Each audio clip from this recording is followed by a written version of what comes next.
What would you give your stress level 1 to 10? Just in this moment. So I'm hearing a 3. Who said 3? You're not old enough to have a 3 stress level. You're supposed to be like 80 before you realize that all the crap you worry about isn't worth worrying about. And then you can have a 3 stress level where you just don't care. I can't wait to get old and just not care. That'd be great.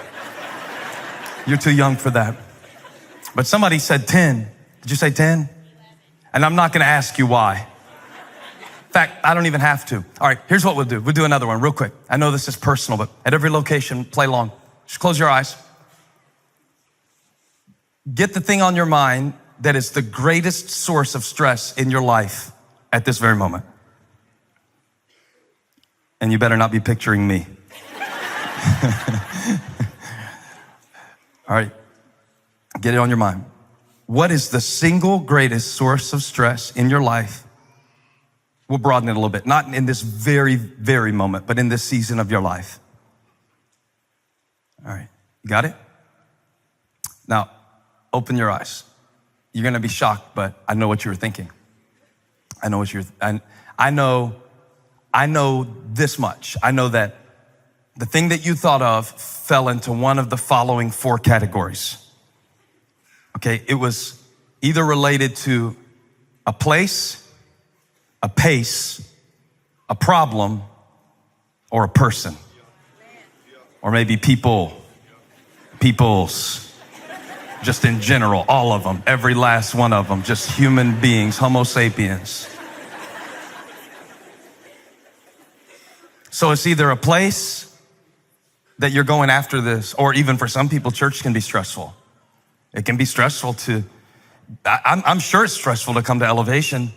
I'm sure it's, if you've never been here, especially because it's confusing, because they got like violins and cellos on the stage, but then they start shooting laser beams and it's mixed messaging. Like, what kind of church is this? Is this a white church, black church? It's a traditional church, yes. Yes to all of the above. It's the kind of church where you can't figure out what kind of church. It's a good news to all people kind of church. But some of the stressful places that we will go this Christmas season, it can be a place. If you have to fly, certainly understand your dread for that experience. Just walk through the airport telling yourself over and over again, I'm not a human, I have no rights, and you'll be okay. The pace of life, I hear people mention this a lot. How you doing? Busy. No, I'm busy. Busy. I'm busier than a one-armed wallpaper hanger. They said that to me the other day. I think that's weird. Busier than a 3-legged cat trying to cover up his poop on ice, somebody said to me. Run around like a chicken with my head cut off. So violent. All I said is, how are you doing? You're like decapitating chickens. So it's like the pace of life. Understand that if you've been running people everywhere, you've been like an unpaid Uber driver for a 13-year-old, I understand. Feel you.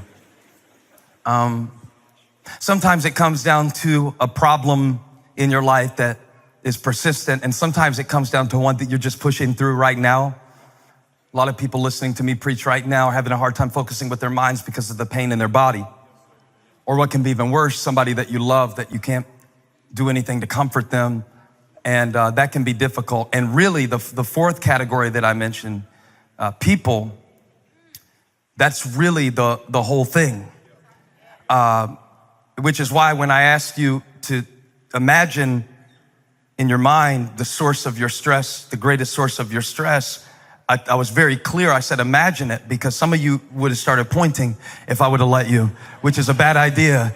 Like, some of you are sitting next to what you perceive to be the source. See, you should look really confused right now is my advice. And I think it's important before we begin a discussion on the path of peace to try to talk about the source of stress, because whatever you identify as the source of your stress determines where you will seek your peace. Amen. I'll say that again. Whatever you say, this is the source of my stress, that regulates and determines where you seek your peace. And so the Christmas story, of course, comes along and challenges us in all of those ways that we experience stress and pressure. Christ is born to challenge us as it relates to our expectation of peace. The Jewish people had a very particular expectation of the kind of peace that the Messiah would bring. Zechariah states it very clearly and paints a picture of the kind of peace that the Jewish people were looking for God to bring through the prophesied Messiah. It features such expectations as mentioned in verse 74. He says that this Messiah will rescue us from the hand of our enemies. Notice the word from. The expectation of peace for the Jewish people is that God would deliver them from their circumstances, from their oppression, from their being marginalized, from their poverty, from their despair, and from their darkness. It was surprising then for me to see the shift that Zechariah made in verse 79, where he said that the rising sun will shine on those living in darkness and in the shadow of death. And so it represents a shift in perspective that God does not always rescue me from. Sometimes he visits me in my trouble.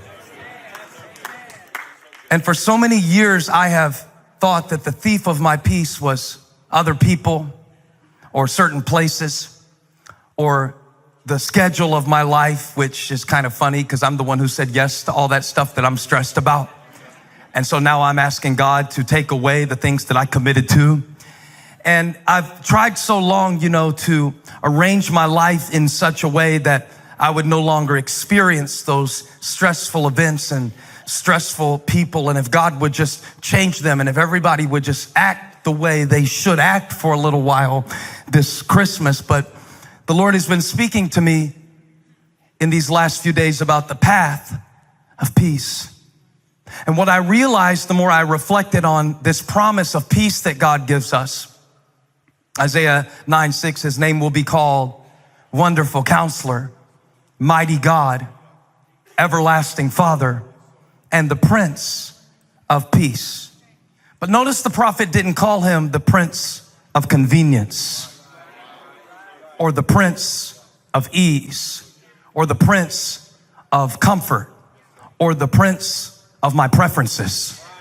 Because a lot of times when God promises me peace, what I hear in translation is that God is promising me convenience, or God is promising me ease, or God is promising me my preference being met.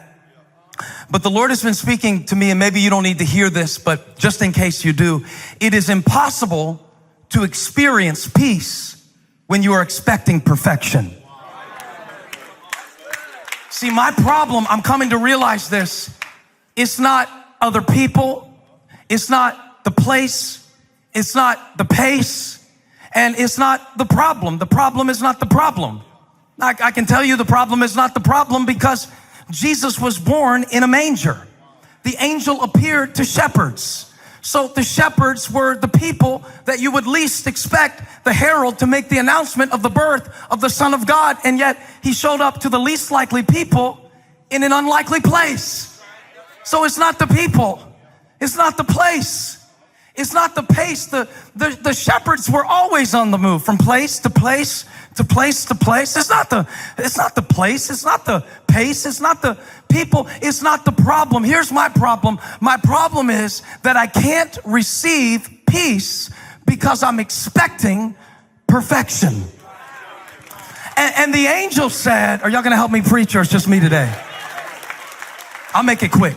Here's the whole message. If you need to go, if you got things to do, I'll give it to you right now, and you can go on and get to Target, and hopefully everything will turn out all right. The enemy of your peace is not other people. It is not other places. It is not how fast life is or the way the world is.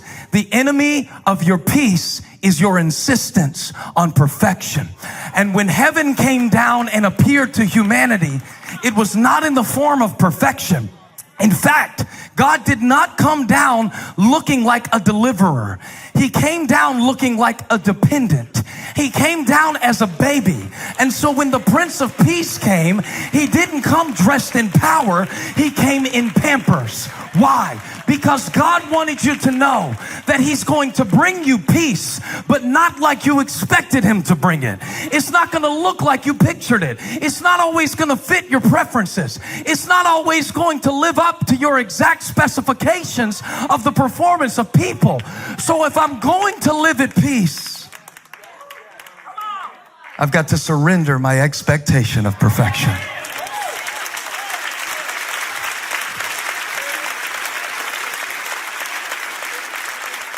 I feel like I can leave. Every Christmas party is going to be so much better that you attend because of what I just told you. Every place you set your foot over the next 3 days is going to be so much more peaceful because you just realized that peace isn't found in a place. Peace is not found in a set of circumstances that is problem-free. It is not that he delivers me from it. It's that he meets me